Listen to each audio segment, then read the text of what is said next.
কাজে বন্ধু যেন হয় আখিরাতের সাথী। বন্ধু হবে কিসের সাথী? বন্ধু হবে আখিরাতের সাথী, বন্ধু হবে জান্নাতের সাথী, বন্ধু হবে নেক কাজের সাথী। ঠিক আছে ইনশাআল্লাহ? নেক কাজের।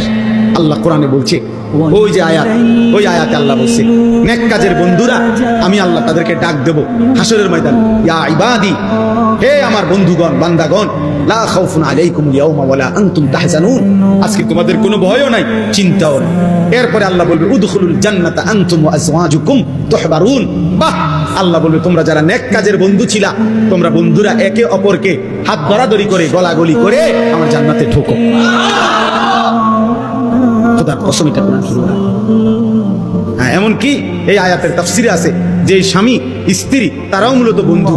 যদি তারা একজন আরেকজনকে নেক কাজের সহযোগিতা করত, স্বামী স্ত্রীকে নামাজের জন্য উঠাইছে, স্ত্রী স্বামীকে নামাজের জন্য উঠাইছে, স্বামী স্ত্রীকে নেক কাজের দিকে ডাকছে, স্ত্রী স্বামীকে নেক কাজের দিকে ডাকছে, এরাও বন্ধু। আল্লাহ তাআলা বলবেন এই স্বামী স্ত্রী তোমরাও খুশি খুশি গলাগলি করে হাত ধরাধরি করে তোমরা জান্নাতে ঢুকো।